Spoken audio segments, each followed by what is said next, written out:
Ladies and gentlemen, if you can hear the sound of my voice, that means you are tuned into another episode of Casual Friday Live on the Knicks Film School YouTube channel. Like this video if you love what you're hearing. Tell a friend to tell a friend. Comment, subscribe, share this with the rest of your Knicks fans, anybody who loves ball, because that's what we're going to be talking today. My name is Jeff. Joining me, one of the OG Casual Friday aficionados, the stat man himself, the analytical assassin, my guy XJ, the design god. You already know the vibes. XJ, it's good to talk to you about Knicks basketball again. Tell me how you feeling.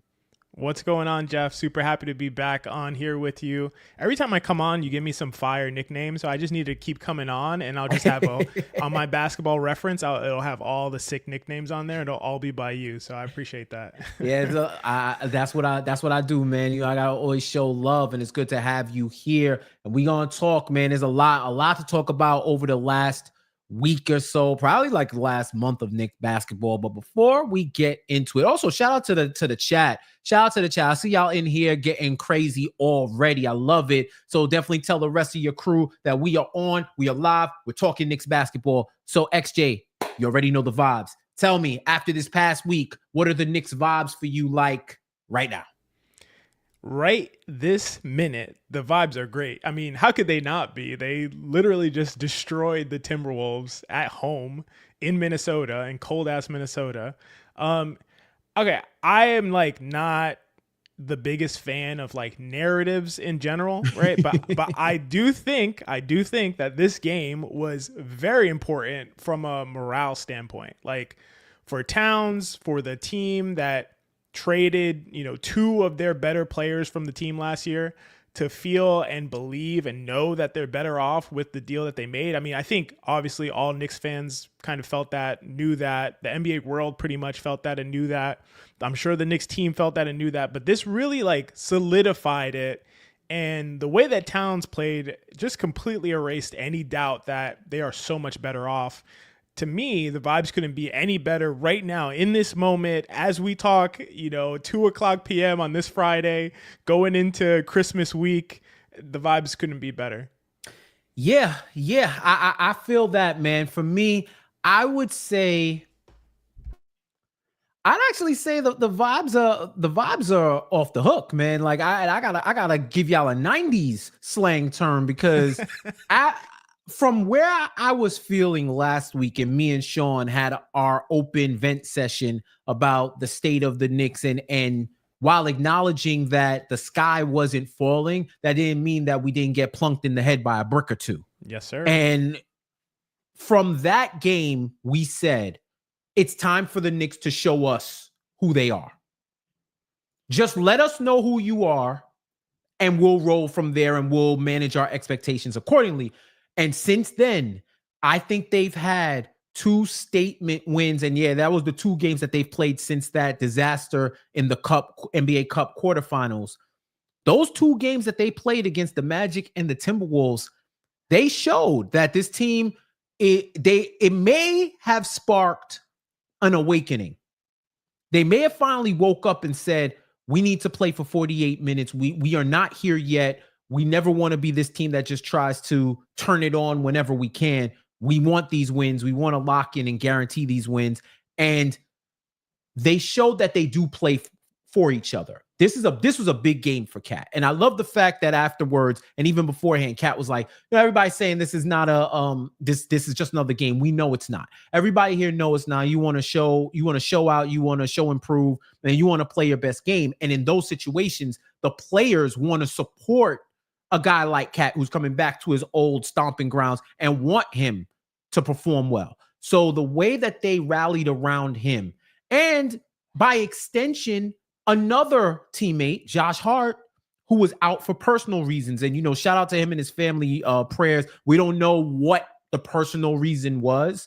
I'm sure in Josh Hart fashion, he's gonna try to make a joke out of it or something like that, or they'll eventually make a joke out of it. But for him to miss a game, I assume it's something serious. So Hopefully he's all right with all of that going on. He did tweet out during the game, right? Like, yeah, I think yeah. So at least he's able to do that. It's not something Right. we don't know what it is, like you said, but it was encouraging that he tweeted out during the game. Clearly he's watching, and clearly he was like in good spirits at that time. So that's good. Exactly. So that was always that's definitely a good sign. But for them to rally around two teammates and be able to put a whooping on the fourth best defense in by rating in the league over I think the last 10 games or so, and then overall been one of the top defensive teams. It's saying a lot, man. It's saying a lot. And let's just get into it, XJ. Let's get into it and talk about this game. What surprised you the most? Because you can prognosticate based on the data in front of you, and you kind of see trends and stuff like that. But was there anything in this game that took you aback? I wouldn't say anything really surprised me. The thing I would say surprised me is that they played to their standard. They played to their level that I think all know that they're capable of. And we haven't seen that at a consistent basis. We've seen it in, here and there for a few games, the Denver game, a few games throughout the season, we've seen them turn up to that level, but we have not seen it consistently. And so that's why when you ask me how are the vibes, I'm like, the vibes are great because vibes are emotional to me. Vibes are like, this is how you're feeling at this point in time. And I feel great at this point in time. Overall, from a more cerebral, like rational perspective, there's things I'm concerned about. I wasn't happy with the last kind of 4 games that the Knicks have played. They've been playing kind of really weak competition until this Timberwolves game. And so the biggest surprise to me is just that they kind of clicked. They did everything that we could hope from them. They utilized Cat's leverage perfectly to get to the rim as much as they needed to. We saw contributions from guys from Deuce McBride coming in, from Precious starting instead of Josh Hart, from Mikal Bridges has to be the most encouraging thing from the game, honestly, which I will get into all of that into more details. But I wouldn't say I'm like surprised about anything we saw specifically, but I am just really pleased that they put it all together in a big game, in a big moment. And, in the quote unquote big games that we've seen them in, the Hawks game, they didn't really do that. So that part was very encouraging. I like what you said about them playing for real was what probably shocked you the most. And I keep it real because once again, we talk about managing expectations. Y'all got to show me what playing for real means to you.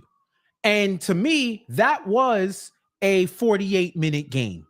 It felt like in the first quarter, first of all, in the first quarter, they were both cooking. Randall came out with the obvious agenda, 15 first quarter points, I believe. He was cooking, and you could see that the Wolves were like, yeah, we're going to let Julius get open and get off on his team. But then the Knicks were coming down the other end, and it was offense. It was just offense. Like some of it was open shots. Some of it was better offense on great defense. But they had a good flow to the game between both teams. And it just seemed like the Knicks were the team that was figuring it out as they went along. And I don't mean that in a negative way. I mean, they were analyzing the game as they were playing it. And once that second quarter hit, this is a second quarter where they outscored the Wolves 41-18. This was Cat's monster quarter, 19 points in the second quarter, I believe, if I'm not mistaken. 19-6, 1 assist. He played the whole second quarter. He was part of a bench mob with Campaign, Deuce McBride, and Mikal Bridges on that lineup that was just going crazy on Minnesota. And after the game, Towns had said he was trying to let the game come to him. He wasn't really trying to go nuts with it, right? Like he wasn't trying to go nut. He wasn't trying to just take over the game in the first quarter. And you could see that because he was looking to distribute a lot more. He was trying to get, and to the tune of 4 first quarter turnovers, I believe, and it was all off of them fancy pants passes he was sloppy. that he be throwing. Yeah, he was sloppy. He was super sloppy. And I think, to your point, XJ, that's where the nerves came in. Because he hit his shot. But then he was trying to get others involved because he didn't want it to be about him until he got settled. And in the second quarter, he said, all right, it's time. And then he woke up and went wild from all around the court. 19 points, 41-18 in the second quarter. And then from there, it was just a matter of the Knicks playing their game, building on to the lead to where we almost had a quarter of garbage time, XJ, in this game. That's something against a caliber of team like the T-Wolves. I haven't seen the Knicks be able to do that to that level of opponent all season. Towns and Bridges played less than 3 minutes in the fourth quarter. This is a Tom Thibodeau team that Towns and Bridges played less than 3 minutes each in the fourth quarter. That is, I don't even know what else I need to say about that, but that's completely crazy. Yeah, I totally agree. I felt like they were a little unsettled at first. Like I'm not gonna say they were shook by Julius kind of getting off a little bit, but it did seem like it threw them a little bit. They had an early timeout, but the most encouraging thing to me was, and I actually tweeted this out too, the Knicks, after seeing that barrage from Julius Randle, basically he was unstoppable, doing whatever he wanted, getting to his spots, hitting threes even, getting assists. I think he had 15 and 3 in the first quarter. Couldn't do anything with him. Precious was just getting roasted in one-on-ones in a lot of situations. All of that, and they were only down 1 in the first quarter. So it's like, typically when I see that, whether, the Knicks are on the positive end of it or the negative end of it, when I see a quarter where I'm like, man, they're getting dominated, or man, they're dominating and the score is close, to me, that really favors the team that's still hanging in there, because it's like, well, we took your best shot and we're fine. So now you're going to take our best shot. I don't think you can handle it. And I think that's really what happened. And to me, I just think it's amazing how impactful Towns is. And that is really what the game was about. It was almost like let's have this display and let's have Towns play his old team, and let's show his old team exactly how impactful he is when he's playing in his correct position with the surrounding talent that the Knicks have. And honestly, I was thinking like, man, this Timberwolves team would be sick if they had Karl-Anthony Towns. And it's like, it's like, wait a second. They did have this guy and they traded him away. But it's really amazing, because I think it is clear to me Towns is absolutely like a top 5 to 6 MVP candidate right now. And we saw every single reason why, between his spacing, his individual greatness, but also just his impact off the ball. He played solid defense throughout and did what he needed to do in terms of his assignment and his role in the schemes. And yeah, I think it was just a great overall performance, obviously, as you can see by the score, but just in terms of what it meant to the Knicks and what it meant to the fan base, what it meant to the league, to just see the way that Towns fits. It's almost like a coming out party, even though they've been out for a while.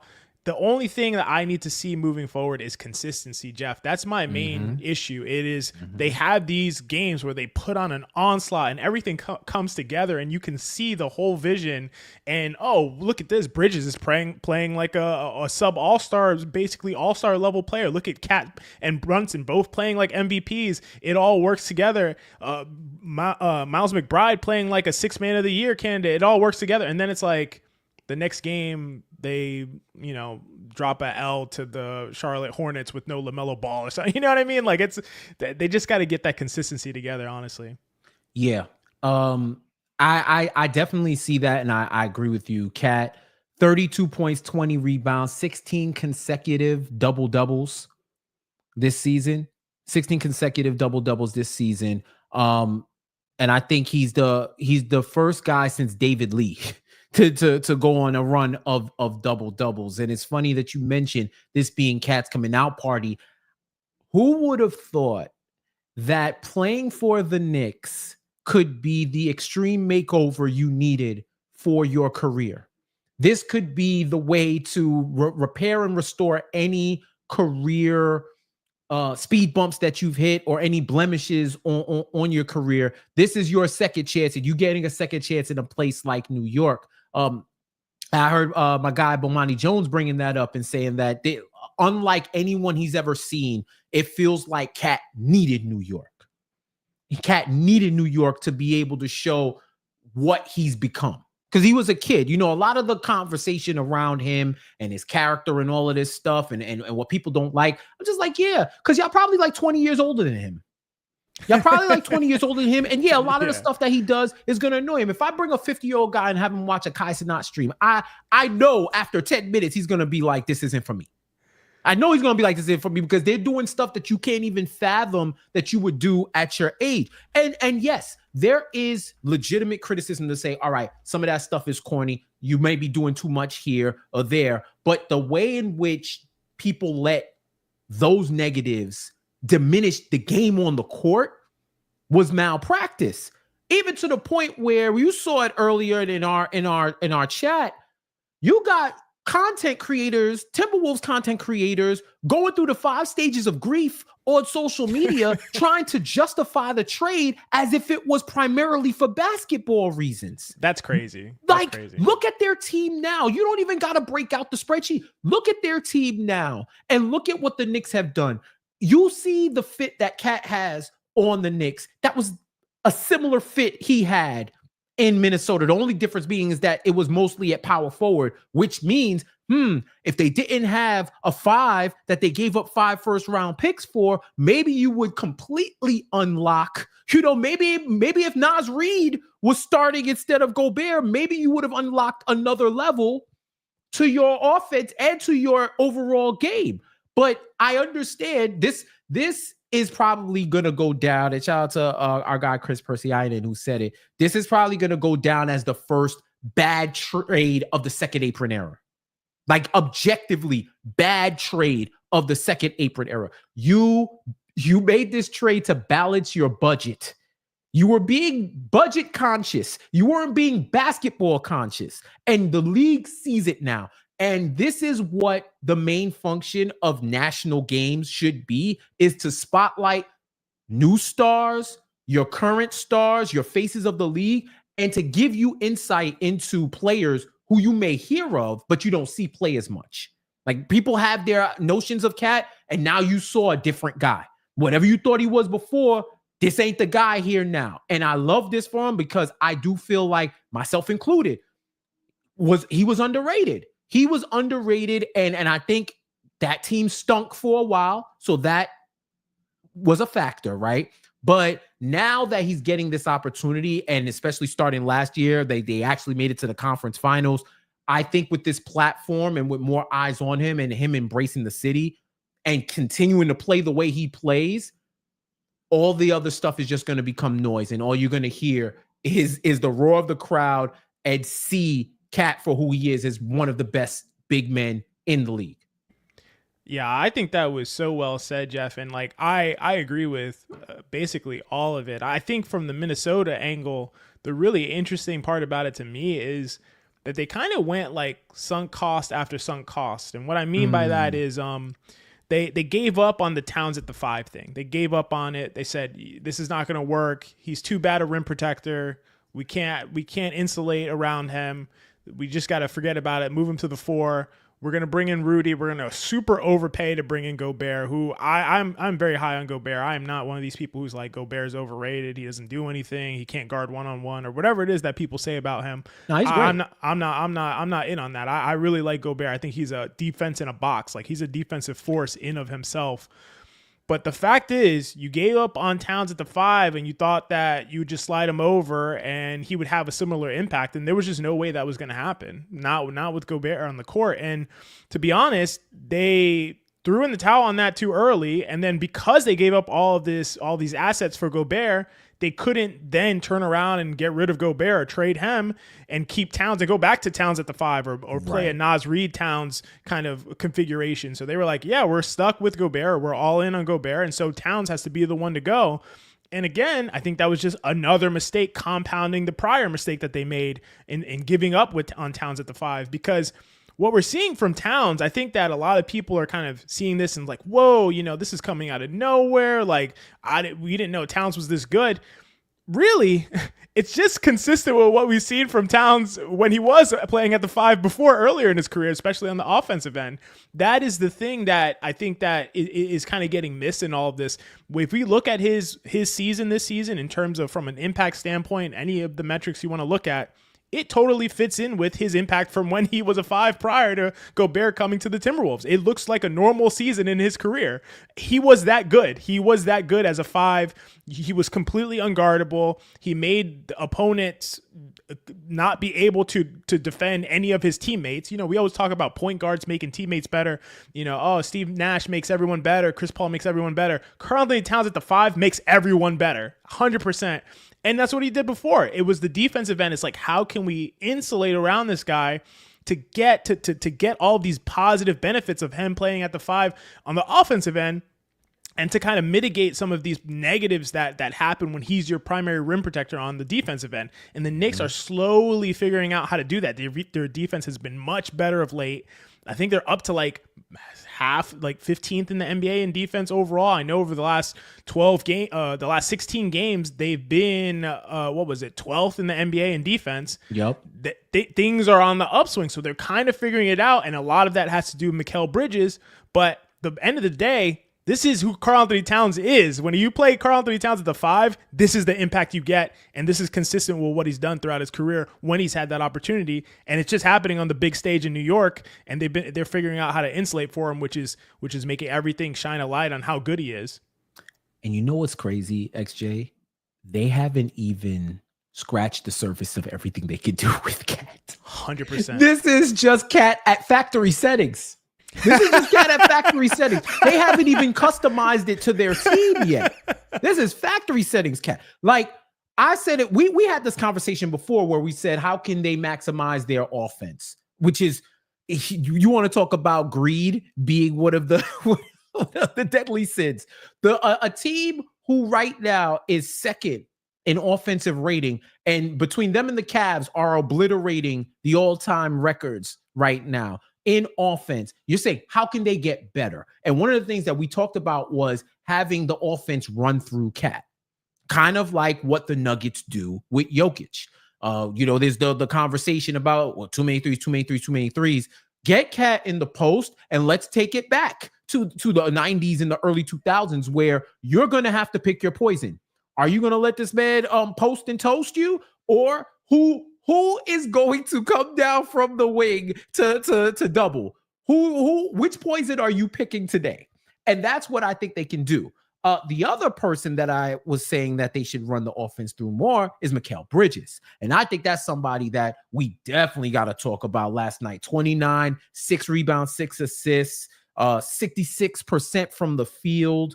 He hit 100% of his free throws, which is good for his average because he wasn't taking a lot and he wasn't making a lot when he was taking them. This dude, he had a steal, plus 35, plus minus a 35, 78, almost 80% true shooting. This is a dude who I would say 50% he shot from 3. Crazy. I would say this is somebody who, I see the conversation in the chatter about, apologize to Mikal Bridges. And I'm like, all right, but he got to apologize to us first. Yeah, for real. We can apologize to each other. But we have to be on equal footing, because it wasn't like fans pulled this out of their ass. We watched with our eyes and said, this wasn't the guy that we saw in Brooklyn. Yeah, I know, Phoenix be damned. This wasn't the guy that we saw in Brooklyn. And it feels like it's a filling out process. And of course, you get the standard deviation, you get the bell curve. On the left side, you got the people who are always going to jump out the window when something negative happens against the Knicks. You on the other end of the 90th, the other percentile, you get everybody who's going to be eternal optimists, right? And then you get everybody in the middle. And I think for the first time, that bell curve has stayed at one standard deviation of response, where everybody's just like, all right, Mikal, you got to tell us something. Like, Mikal, we giving you to the end of the year. And for Knicks fans, that is growth. That is growth, especially with a major trade. That just shows how much confidence the fan base has in the front office and all the moves. Because, yes, there were frustrations being expressed, but the overall sentiment was, all right, the whole team has his back. Everybody's saying he needs to settle in. New situation, yada, yada, yada. Cool. But we got to see something, or we got to figure it out and work through it, because he's not getting traded. Sorry, y'all. Not getting traded, not getting benched. This is what it is. It's either Tim's is saying this is going to work or it's not going to work, but this is for you to figure out. And hey, I think the brother figured it out. I think the brother figured it out. In the last 10 games that he's played, he has like a 118, almost 119 offensive rating, 14 net rating. This dude is scoring over 20 points per game. He's shooting over 40% from the field. I think it's even higher from corner threes. Like he has done, and even bigger than the offense. He's finally starting to look like Mikal Bridges, TM, on the defensive end. This brand of Mikal Bridges defense, I think we're finally starting to see. And you could tell me what you think you've seen or what you've seen in him, XJ, where you think this change occurred. I could tell you it's not from a computational perspective for me. I think he finally just said, fuck it, and I'm going to ball out. You can see it. He's having fun again. Him and Campaign are doing their comic view, Def Comedy Jam stand-up routines. He pulls out a new emote every game, which I'm like, okay, now I know you feeling yourself because you got a new emote every game. You talking shit to your bench, your old bench, and you having this dialogue. You're breaking the fourth wall like Deadpool. I know you're having fun, and that's how I know that it's finally clicked. It's finally clicked, I believe, to where he may have finally gotten settled in, but I can see on court, he's not thinking anymore. He's just doing. And you can see it in the way he progresses, the way he attacks the basket. He's cutting to the lane. He's going to the hole more. He's getting over the screen. It's as if he woke up and just said, man, I'm going to play my game. I'm not thinking anymore. I'm going to let the basketball instincts take over. And the numbers are aligning with what I can feel and what I can see. What have you seen, XJ, that you think has been the change in his game over the last 10? Yeah, you make so many great points, and I do think that like both success and failure are sort of self-compounding. You know, I think that when you're not playing well, when you're struggling, then that feeds on itself. You're not playing well, you're kind of down about how you're playing, you're worried about how you're playing, you're pressing, then you play worse as a result, and then it's just a terrible downward spiral. Whereas on the other end, when you're playing well, the same thing happens. You're uplifted. You're good. Everything feels like bonus. You know, everything feels like gravy. It's like, yeah, I'm hitting. I hit my last, 5 of 10 threes. Yeah, I could jack up a couple. It don't matter if I make or miss them. And then you'll probably make them because you're not worried about it. Like that's how things go. And he's in that upward cycle for sure. We can see. To me, like that's probably the biggest difference. And how does that click? How does that switch happen? It could be what you're saying about like kind of like, fuck it, I'm gonna play my game, I'm gonna do my thing. It could be anything. It could be he had a good practice where he's just hitting shots and he's like, wait, I am Mikal Bridges, you know what I mean? I was calling him Miguel Bridges before, now he's back to Mikal Bridges, you know. So he might have realized, he might have looked down at his IDs, wait a second, I'm Mikal Bridges. So anything could be the reason. I do think there's a difference between saying, saying what we've seen descriptively and projecting what will happen predictively. And that comes from a fan base perspective.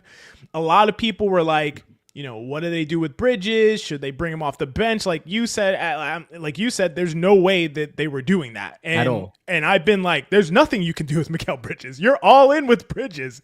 Like you just have to sit there and pray he turns it around. You traded your assets. Not only are you all in with him this season, you're going to re-sign him. This is the bed that they made, and he's definitely starting to make that bed look comfy right now because his shot looks so much more comfortable. He's now shooting 42% from three over the last 10 games on 7 threes per game, which if he maintained that would be the best he shot on that kind of volume in his entire career. Mm-hmm. We were worried about his shooting. Now he's shooting the best he's ever shot. And sneakily, he can now reach the rim from above the break. Before he couldn't reach the rim. He's shooting off the front rims every shot from above the break. Now, I don't want to get too excited, but he's shooting 36% on above the break threes over those last 10 games. That's incredible to see. That's an incredible turnaround. Is that league average? Or like close to it, like a percentage points off? It may be above league average from above the break. From above the break. From above the break, yeah. So that's an incredible turnaround from a guy who we're like, can this guy even reach the rim from that range? Now he's cashing those at least league average. And then like you mentioned, the TM defense, his defense has been so much better. To me, the biggest thing for me the whole time was not the shooting, was not even the above the break shooting, the shot form change. It was the defense. The defense was so confusing because the shooting makes sense. He changed his shot. He's going to struggle with it. Maybe he reverts back to how he shot before. Maybe he figures out this shot. Eventually, I think Mikal Bridges is going to figure out his shot at some point. It's one way or another.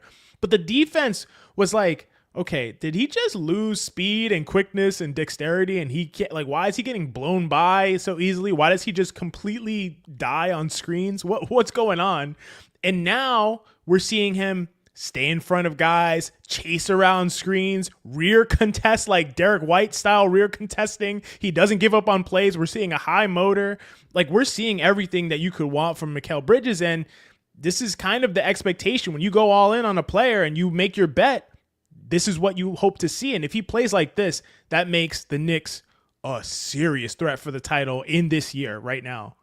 And I'll tell you, man, I'm not even worried about his offense. It's really the defense, because the Knicks legit have enough offense to carry them where they need to go. I'm not worried. And they've shown that they can score in a variety of ways. Having this conversation league-wide about whether or not every team plays the same. And I'm of the mindset that I don't think every team, I think there are distinct styles. And I look at the Knicks. They're not really a three-point shooting team, when I know XJ's definitely in the boat where he said, can you put up some more? I don't care what the conversation is. Y'all need to put up more threes, but they literally shown that they can score from three levels of the court. Absolutely. All efficiently, and they're just running offense. It's the free-flowing offense. I think when you take, like, I think they took 40-something twos and 50-something threes to get to their level of possessions. I think that's an adequate balance, because the twos aren't diversified. Like, I don't have the breakdown of rim versus middies and whatnot. It's mostly rim attempts. It's mostly rim attempts, which is what matters. Yeah,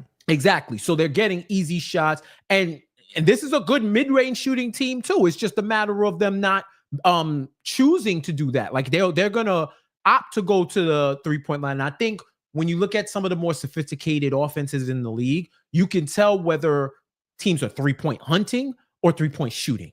And the difference is hunting, they're seeking it out because they don't want to do anything else. The shooting is when it's a part of your offense and it's in the natural flow of the game. So that's one thing. And the other thing is just him breaking out his playmaking bag. I saw that play where Cat set the back screen, the pin screen for Brunson to come around and hit that corner three off of the Mikal pass.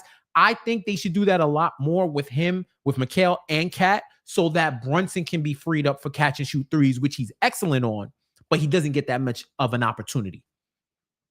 I couldn't agree more with you. To me, the playmaking is the thing that we haven't seen, which is the last thing that we need to see unlocked from Mikal Bridges. And this is something I've been ranting about from the Hawks game. That was like just the most disappointing game for me, really, because of this reason.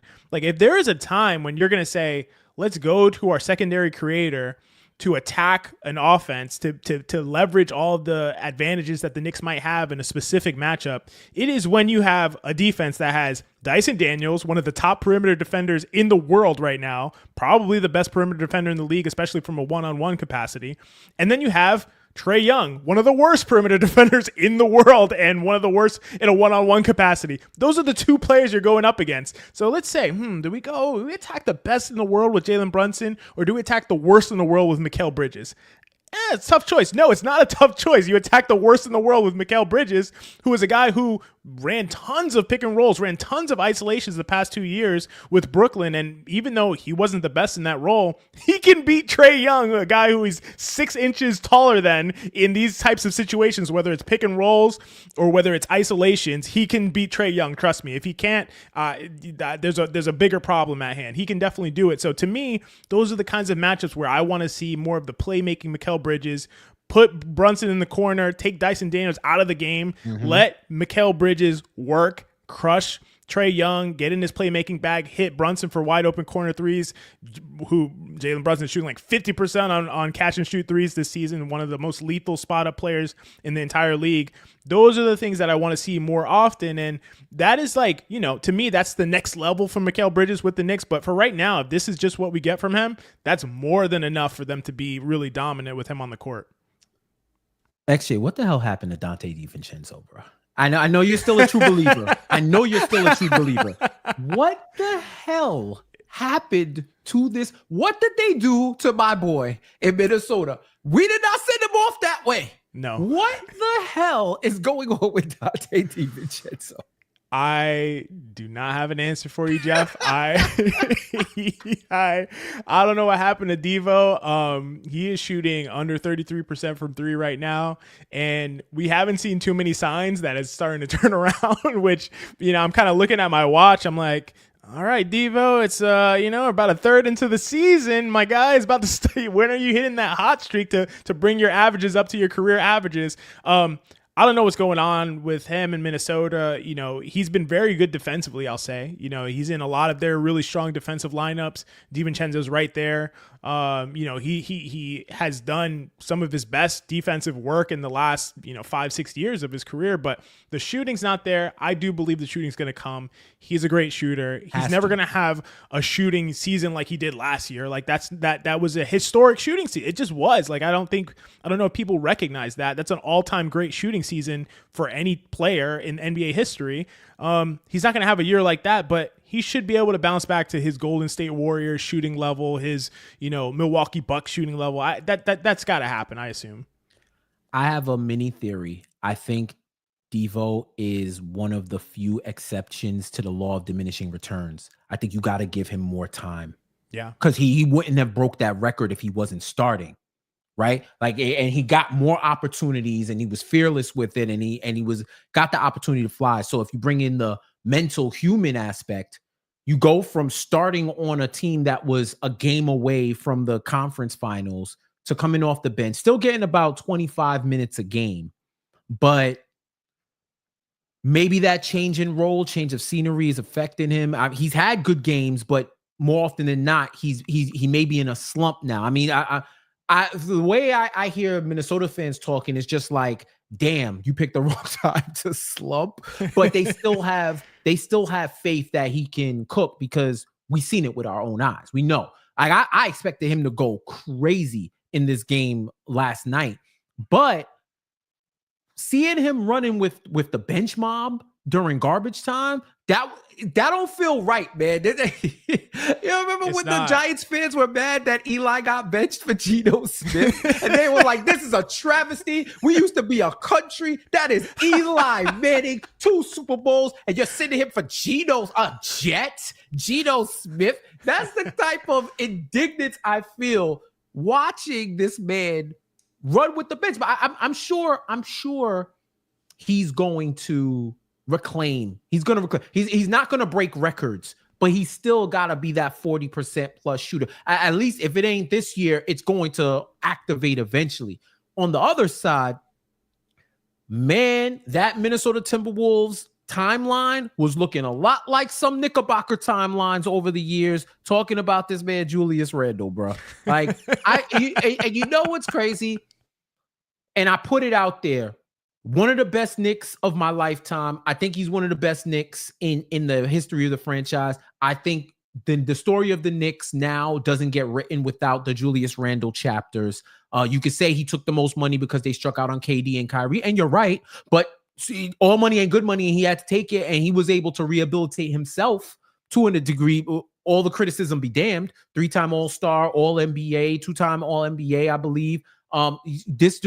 This dude, and he would have got another All-NBA if he didn't pop his shoulder. Like, let's just be clear. So I think for all the accolades that he received and the support from the fan base was justified.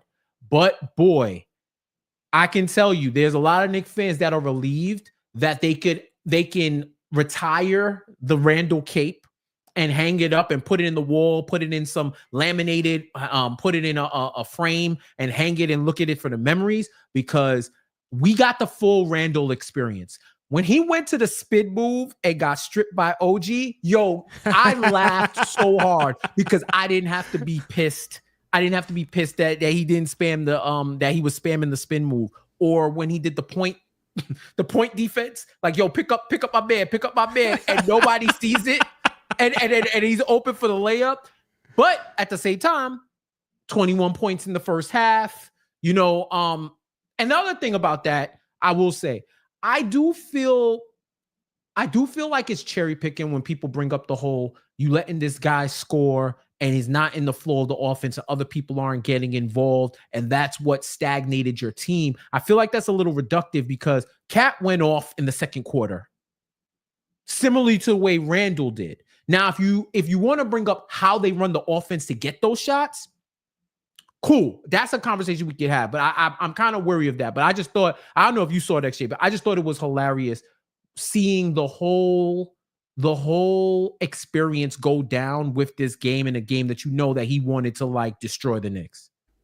Yeah, that didn't go too well for Julius. I mean, I do want to take a second to talk about.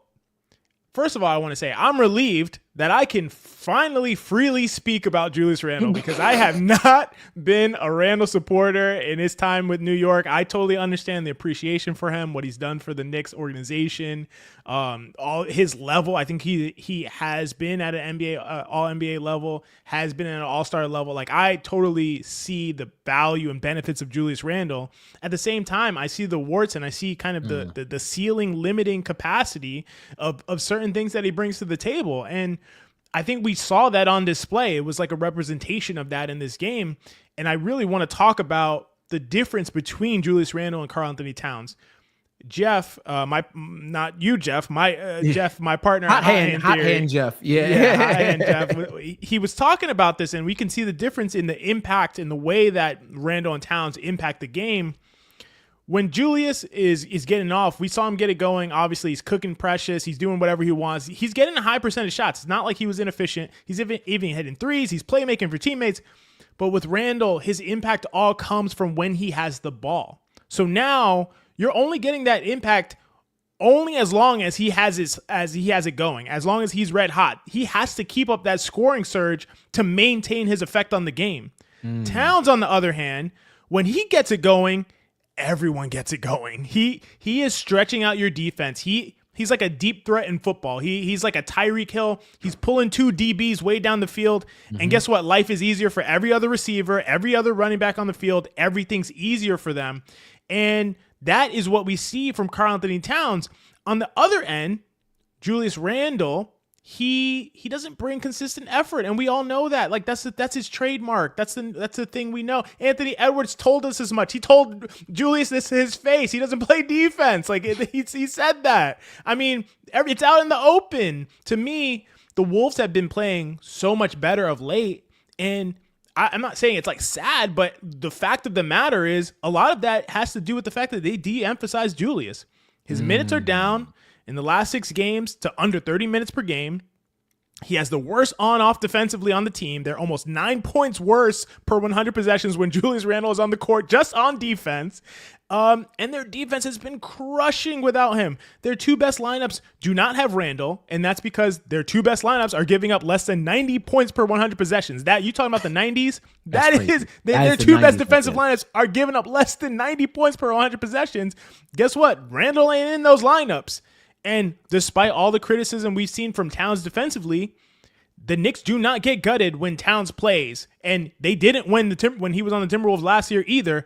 In fact, Karl-Anthony Towns was in the Timberwolves' very best defensive lineup, over 100 possessions as a 4 last year. So those are some of the differences that we see, this kind of global impact that Towns has when he's on the court. If he gets it going, everybody else gets open. Randle, the only way he's going to really hurt you is if he keeps it going and he drops 50 on you. So that's a big difference. And then obviously on the defensive end. So that, to me, that's what we saw last night. All right, let's keep it going. Kevin Danishevsky drops a super chat. Thank you so much for the contribution, my guy. What do you do with Randle if you're the Wolves? Jeez, that's a tough question, Kevin. Wait, who said about asking tough questions like that? We're chilling. It's a casual Friday. It's not a serious Friday. Man, I don't know. I could imagine them just letting him walk. If I'm the Wolves, I look to deal him by the deadline. Just get what I can back for him. I'm dead serious. Like I'm not saying it's like a addition by subtraction kind of thing. That's extreme, but I do think I've come to the conclusion that Randle is really best suited for like a 28 minutes per night role, almost ideally off the bench. He would never do it. He would never be down for that. So it's not an option you could really go to without completely losing him. But to me, that's his best role. I'd rather have, Conley, Edwards, McDaniels, Nas Reed and Gobert. That's how I would rock with. And then I got Randall coming off the bench, and you can kind of go back and forth. I think you have to minimize his time in order to maximize his impact. And so that's just never going to happen. So to me, I do think they might be better off if they could deal him, get something back for him, get a player who's a little less, not as good overall, but fits better what they're trying to do, maybe defensively, maybe hitting threes, and kind of go back to where they were last year, but just a little worse. And that makes it sad. But honestly, they should have never traded Towns. Like, I don't know what to say. They should have never traded Towns. An eccentric man once said, "I'm a fix Wolves." I don't know how he would fix the Wolves if Randall with Randall on it. I mean, they might be in a situation, man, because he is in a contract year because he didn't get the extension, right? So I think this is the last year of his deal. If he opts, I think he has an opt-out. He has a player player opt in, right? Yeah, so okay, he's opting in. Depending on wow. It's tough. Shoot, he might have to opt in to keep his current rate. If his value is going to be diminished by narratives and by his play, he might have to opt in just to keep his rate and to try to go one more year wherever he is. So there is a benefit of trading him. And I think the only way somebody would take him on, unless it's a salary cap dump, unless you're salary cap dumping him to like Brooklyn or something. Ooh. I don't think would they do Randall for Cam Johnson? Ooh, Brooklyn would not do that. Brooklyn wouldn't do it, but Brooklyn would not do that. If I was the Wolves, for what you need, that'd be definitely be better for Minnesota, in my opinion. But there's no chance Brooklyn. And I don't know how the money or any of that work, but I'm just saying, like something like that, where it's like, okay, if he walks, whatever, we're rebuilding anyway. We probably get some draft picks, we'll get some compensation, maybe an additional player, and then we could figure it out and try to get somebody to come to the next season, along with however many picks we got, right? Like I think it's the Nets and Sam Presti that are like, the rich money bags with the picks, right? So it's the Wolves and Randall are both in a catch-22 right now.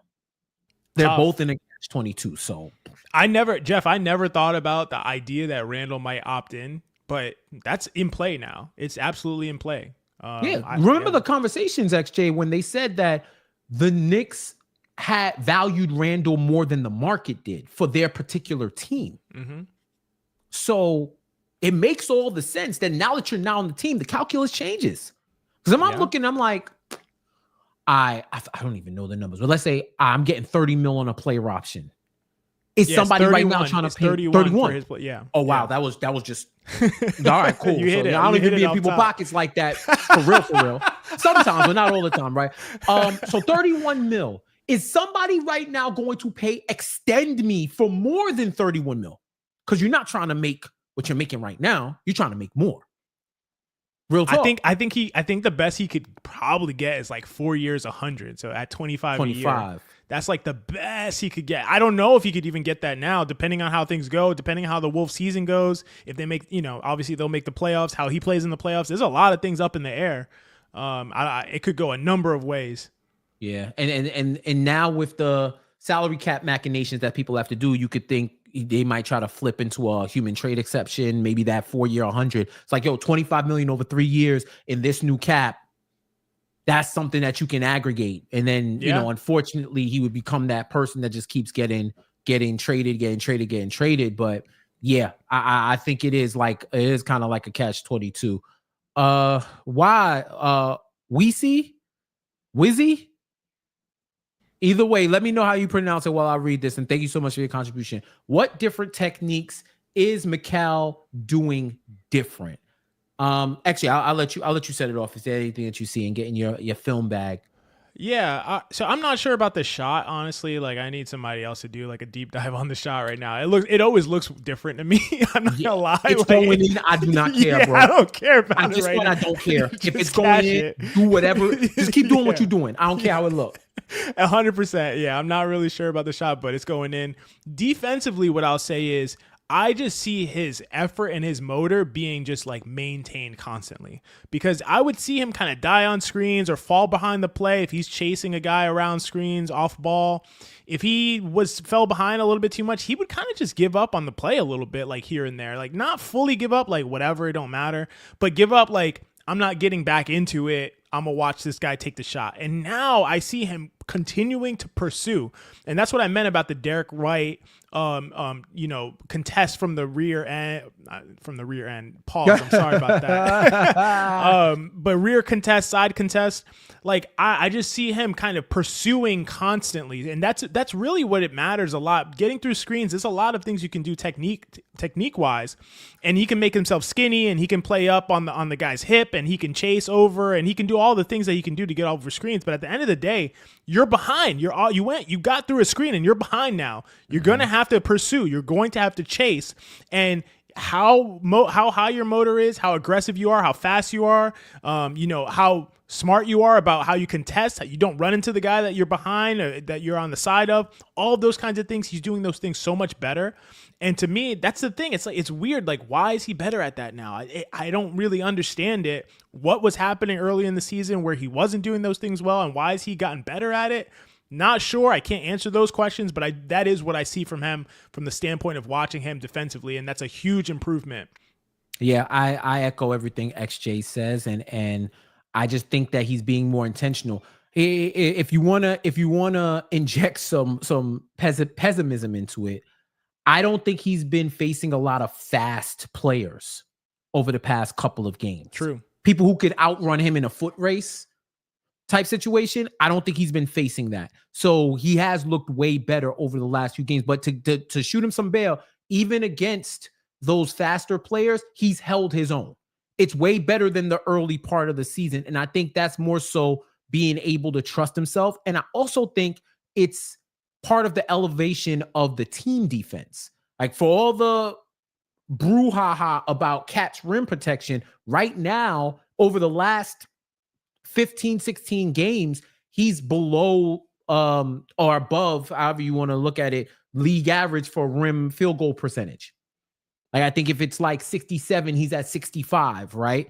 And which is saying a lot, because by the time they get to the rim, the way he contests, it's on you to score. Yeah. It is on you, because he doesn't have the vertical fast twitch skills to like quickly jump and block your shot. If you go up a certain way, he's gonna punch your shit into the crowd. But like, he doesn't jump like Giannis or even like Mitch. He doesn't chase down block like Bron, but he can chase you down. His presence isn't intimidating enough to make you alter your shot, because I think because of the scouting reports and all that, the players already going in thinking I could get a shot over him.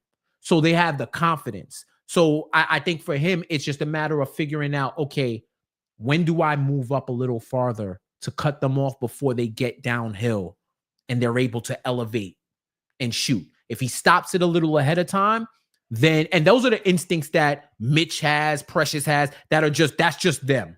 And he's slowly building that now. He's slowly rebuilding it. I also think it's a part of him not wanting the alley-oop to get thrown behind him.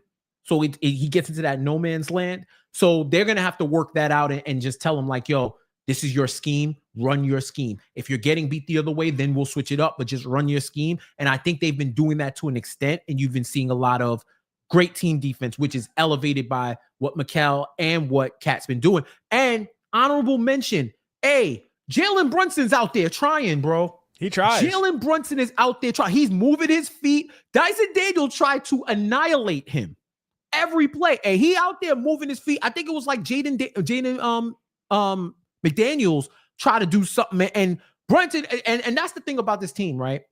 If they get beat, they get beat. If you're trying, that's it. Because eventually those players, if they're not killing, they're going to be deterred because you'll make a stop. But it's just when you letting these players blow by you, that's when we get it. That's when you get the defensive breakdowns that lead to the easy buckets. I also say as a collective, The Knicks gotta they gotta get them corner threes out from the on the defensive end. They gotta limit those corner threes somewhat because they're like bottom of the league. They're like all the way at the bottom at corner 3-pointer percentage. So if you drive and kick it to the corner, it's cash. It's cash, bro. It's cash. And I think if that's their scheme, they're gonna have to rework the scheme because teams are hitting it. But I think the fact that their offense is so potent, I think they let some of that go. So I would love to see what the variance is between quarters and situations and stuff like that. But that along with a lot of other stuff is room for growth.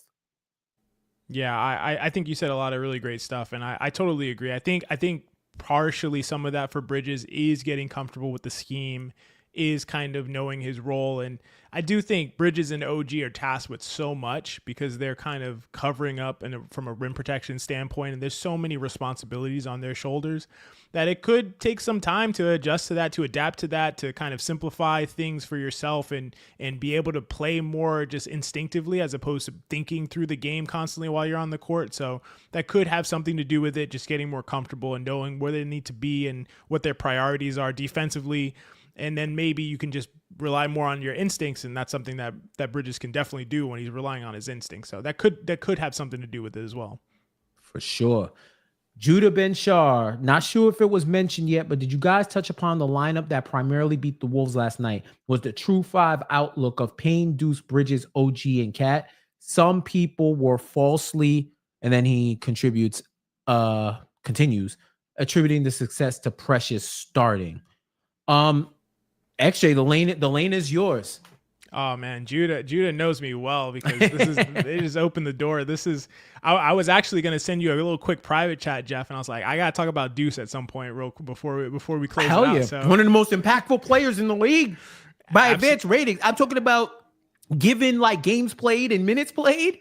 I'm looking, he's in the Derek White level right now. He's killing it. And I do think last night we finally did see, a game without Josh Hart, and obviously, really a game without Josh Hart playing 75% of the time.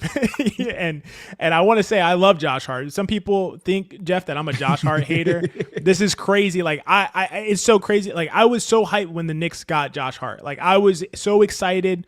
I know some Knicks fans, they kind of just, I don't know too much about this Josh Hart guy. I looked at his rebound percentage. They said, oh, that's dope. He's a rebounder. I love Josh Hart. He was a menace. I'm telling you, a menace. And so I thought he was a great fit. But to me, he's been over-relied on. And somebody I thought that the Knicks could rely a lot more on is Deuce McBride. And that is because Deuce McBride adds so much in terms of his off-ball impact, both on offense and his impact on perimeter defense. If we're looking at some of these metrics that you were mentioning, Jeff, so he's now 100th percentile in ball screen navigation. That means that per the data, he's the very best in the league at getting over screens, staying in front, contesting from the side, all of those things that we just talked about with Bridges kind of starting to get better at. That is McBride's wheelhouse. That is what he does. He's still excellent as an off-ball chaser, so chasing guys around screens, shooters around screens particularly. But if we just look at the lineup data, it's eye-popping. The Knicks have had 4 lineups that have played over 100 possessions so far this season. There are 2 that are plus 23 per 100 possessions or better, and there are 2 that are plus 7 or worse. Deuce is the only player in the 2 that are plus 23 or better, and in neither of the worst 2. And in fact, of the Knicks' 6 most played lineups, their top 6, Deuce is in the best 4 and neither of the worst 2. And that's crazy. On top of that, we talk about to Judah's point with the spaced out lineup. We look at that lineup. McBride and Towns is plus 18.5 per 100 possessions, which is 99th percentile of all 2-man pairings. And that super space lineup, so Brunson, McBride, Bridges, OG, and Towns, also plus 18.5 per 100 in a very few sporadic possessions. So all I wanted to say really about Deuce is that an underrated part of Deuce playing with this super space lineup is that there is nowhere to hide an opposing rim protector. The opposing center is going to end up playing against Towns. This allows the Knicks to do whatever they want. They can completely manipulate the opposing 5 however they want. They pull him out of the paint, if they want while Towns spaces. They put him in pick and rolls. If he wants to pre-switch, guess what? Now he's guarding OG Anunoby or Mikal Bridges. You're still coming out the paint, big guy. There's no answer for this. There's nothing you can do if you have Deuce McBride out there, because opposing centers will often be on Josh Hart, and Josh Hart is making them pay, shooting 40% from three. There's no better that he can do. But at the end of the day, we know Hart may still get hesitant. He may still miss shots. He may still not take those shots when they're open every single time. He might not feel comfortable with that. Deuce McBride is going to take the shot every single time. Jeff, let me just ask you this real quick question. Yeah, sure. Do you know what Deuce McBride is shooting on wide open threes this year? Just give me a guess. I'm gonna guess 50%. 58% on wide open threes this year. It feels like it. It feels like it's open. It's Steve Novak level right now. I bet it's like 75% on the road, because when he hears the deuces, if you're in the arena that shouts deuce, that goes up to 75%, because it just feels like every time he's open and you hear the deuce, it's cash. It's cash every time. So to me, that's the thing that's unheralded, is really just what it does, the pressure it puts, the pressure testing that it does to a defense. Mm-hmm. Right now, per B-ball index, Deuce McBride, 91st percentile in the league in overall three-point shooting talent, 88th percentile in three-point pull-up talent, 86th percentile in off-ball gravity, which is third on the entire Knicks. We obviously know the two who would have higher. Mm-hmm. Deuce McBride is right there at number 3. If he plays with the starters, either his gravity is going to go up or his shooting percentage is going to go up. One or the other. There's no other option in between, and that's what makes his presence in that lineup so dominant. And really, it's something that I've been talking about for a long time. So it was just really nice to see him be able to play. He played the entire second quarter, in the game, and that's really where they went on their run. So I think that's a big part of what happened last night, is Deuce McBride and his impact from his shooting and from everything he brings defensively. That lineup that they had with OG, Mikal, Cat, Campaign, and Deuce, I think they got something there. Crazy. That's a good second quarter FU lineup, because I'd at least like to see them run it more and just see if they got something there. Because that way Hart will get a breather, Brunson will get a breather. They went on that 41-18 run, and the majority of that run was with Brunson on the bench. Mm-hmm. Like, Tibbs was like, yo, you can chill. I don't even got to bring you in at the 5-minute mark. You got to relax. You're not going in the game. What did he play? Where's he at? 5 minutes. 5 minutes, 45 seconds. So he sat for almost more than half of the quarter. That's crazy. Jalen Brunson. And then Cat, Deuce, OG played the whole quarter. I was like, damn, he sat that much time. It's because Deuce played the whole quarter. Yeah. Yeah, man. And it's just wild, because it's the substitution patterns. I don't know if he's figured out a way to maximize being able to play these guys that time. I do think that the 2 games in 8 days helped them to rejuvenate a bit. Yes, sir. I think it did, because they came back after that Orlando game and they looked spry. They looked ready to go. So I'm hoping that when Shamet comes back, that's another relief that they can just divvy up to where we can break this up a bit. And I ain't gonna lie, I might have left Towns in for that whole quarter too. The way he was cooking, it's you ain't even expending energy right now. You just having fun. So we take timeouts. We do whatever you need. But he played the whole third quarter too, by the way. So yes, sir. Yes. But then he didn't have to play much of the fourth. So right. So for the game, he played 37 minutes, but didn't really play the fourth. And what the first? Wait, hold on. Okay, yeah, he played 10 minutes. Yeah, you saw a lot of this team. By far, the Knicks are number 1 in starter minutes. Mm-hmm. Their starters play the most. They're a college team. They're basically a college team at this point. The way their starters play the most. Just looking at some of these stats, it's just Deuce played almost 30. Precious played almost 30. Campaign 18 minutes. I like that. And then Jericho Sims 18 minutes. And then Matt Ryan, Huck Porty, Kolek, and Dadier garbage time. Yeah, a lot of that's garbage. A lot of that, yeah. But yeah, it's a good distribution, man. It's a good distribution going on. Rest of the week, we got the Pelicans tomorrow, Saturday. We got the Raptors at home on Monday, and then Wemby and the Spurs Christmas Day. What are you thinking for this that's 3-game run, XJ? I mean, it's a bare minimum 2-1. The Pelicans game's got to, the Knicks got to win that game by 14, 15 points, something like that. The Raptors, it should not be as close as it was. I don't think Scotty Barnes is going to be playing. It is possible he comes back because somehow he's healing like Wolverine. I don't know what's going on. That injury looked bad, and now he's about to be back. So I don't know. It's that Canadian healthcare, bro. 50% of your check goes to that healthcare. I better be ready to play in 2 weeks. Shit. It's gotta be. It's gotta be. That's. But yeah. So those two have to be wins. The Spurs game's gonna be tough, man. I don't know if people are seeing what Wembanyama is doing right now. Boy, he's a serious MVP candidate. And he just started cooking too, started really turning noticeably cook. And that's how he was last year too. It's like he kind of started off and it's like, oh, he's all right, he's doing good. Oh, he's really good defensively. Oh, wait a second, he's an all-star. Oh, wait a second, this dude's elite. And then he kind of tailed off, and he's following a similar trajectory where he just gets better like on a weekly basis. Like every week it's like, whoa, this dude's gotten way better than last week. And now he's shooting 7 of 15 from 3 and all kinds of nonsense on top of his defense. Depending on what Wemby you get, that's going to be a tough game. But I think 2-1 at the very least. I like that too. And here's something else to watch. Wemby's first MSG experience. You remember they had ESPN out there. They were making a whole deal. Wemby's first Garden game. He's going to do this. He's going to do that. And he stunk. He didn't do nothing. He stunk. I'm talking about, you had New Yorkers in there. This Wembanyama guy you talking about. This the guy you've been selling us. He's a bum.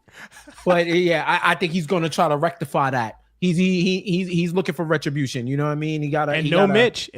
Mitch was the cause of that, really, at the end of the day. Mitch locked him up. Mitch put him in a baguette. And this time Mitch ain't there anymore. So so it's gonna be interesting. It's gonna be good. XJ, this was exceptional. Thank you so much for joining and dropping your knowledge. Let the people know where they can find you. Only place I want to be found. Forget about my Twitter. I just be bullshitting on there. Find me at Hot Hand Theory. That is a podcast that I do with my co-host Jeff with a G.